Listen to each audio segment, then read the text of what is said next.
Hey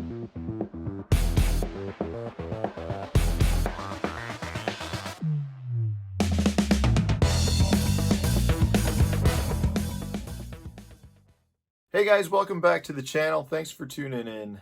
Yesterday, I was doing some work on my YouTube channel and changing around the end screens and some of the different cards I can put at the end. So I was watching my video and making sure that those adjustments took place at the end of the video. Well, everything worked fine, but you also get suggested videos that pop up at the end of each video. And one of them just happened to catch my eye. So I clicked on it. It's all in Japanese, and it's this new, so I don't know if it's new. It said in the video that it was a new Japanese rig, and they called it the Inurig. At least that's how it was spelled. I have no idea if that's how you say it. I-N-U-R-I-G, Inurig. And they are taking worms, plastic worms, and making them look lifelike. So, for example, here I've got, this is a Berkley straight money. This is the 7-inch size, just, a good straight tail worm. And you thread the bait on in a certain way to make it basically look alive. So when I pull it, or when you rig it up and you pull it, it coils up, and then in the water, it'll unstraighten. So you can impart that action, and it looks like, a little snake or a night crawler that is coiling and uncoiling in the water. So I want to show you how to make it. We're definitely going to have to try this out. I've never fished it. This is the first one I've ever put together. Really straightforward, simple to do. So I'm really curious to see how it looks in the water, but holding it here in my hand looks really good. So let's show you how to make it first. So you're going to need a couple of things to do this. The first is some tubing. This is just like surgical tubing that you can pick up at hardware stores or lots of different places. I use it for covering hooks over. You need some super glue and then a worm. It's from what I can tell, it's better to use a larger size worm because we are going to turn it into an S shape. And you need to be able to put the tubing through the worm, so you need a little bit of bulk, and you just need the length. I'm sure you could do it with a smaller worm too, but in this case, I'm starting with the bigger worm, so this is what I'm going to go with. So really what we're going to do is make an S shape out of the worm. Now you want to keep the worm straight. You don't want to have it coiled up or twisted. So the first thing you're going to do is take your piping and go through the worm. So I'm going to go right through the bottom of it. These straight monies have a flat side here, and that's what I'm going to utilize to keep the worm straight. So I'm going to shove the tubing through the worm, and I'm just going to thread the worm up the tubing.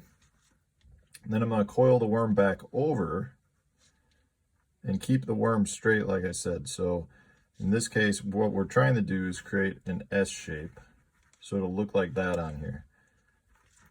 So I'm going to keep this straight. I'm going to measure it basically, so I want it to be about in the midway mark. I'm going to go through right here.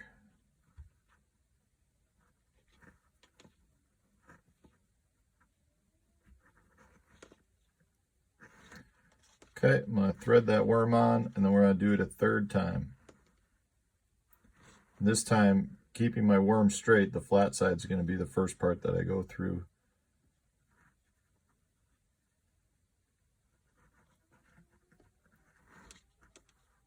Okay, so you're going to have that. You're going to have a S-shaped worm on the tubing, at which point now, this last piece, you could leave a piece of tubing in there, but you don't have to.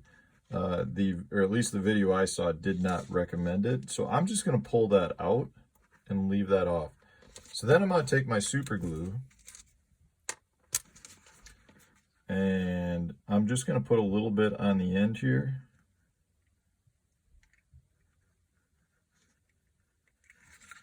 And I'll slide my worm so that that first layer is flush on the tube and on the super glue. I'm going to take a little bit more super glue and slide this portion up over that. I'm gonna let that dry. So I've let the worm dry for about 30 seconds. You can see we've got our holes mounted in the worm. The rear one, I'm sure you could put tubing in there too if you wanted to. They didn't do it in the video, so I'm not doing it. I don't think it's necessary. But in this case, we've got the worm prepped. Now we need to do our rigging. So I'm using a wacky hook. This is a 1/0 size wacky hook.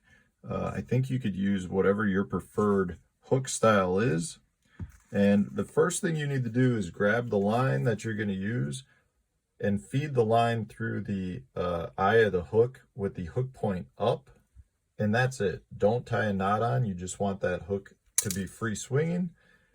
Grab your worm, go through the top tubing, the tubing at the top of the worm, and then without twisting the worm, put the line back through the middle tubing.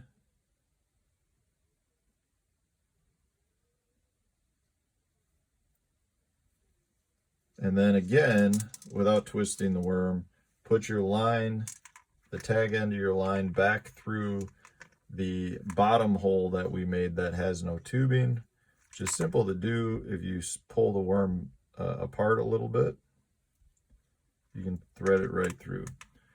So as you can see in this case, I've got my line forms a S. You've got the main line coming in, coming down, back through. This is our tag end. So on that tag end, in the video, they recommended putting a split ring. So I'm just going to tie the split ring on using whatever knot you choose to use. I'm doing that right now. Okay, so I've got the knot. I'll cut my tag end off. Okay, so that's our worm setup. So you can see if I pull the main line, that worm coils up, and then naturally the resistance of the worm itself will uncoil the worm. Doesn't work great in my hand, but you can see what I'm talking about. It'll pop back free, and you can just sit here and coil it up, just like that. Okay, so the hook, which was free swinging, you want to mount in the worm. And based on what I could tell in the video, you want the eye of the hook to be mounted right over the hole in the worm so that there's no resistance when I pull the line coming through the hook eye or through the tube. So you just want to measure roughly where that's going to be.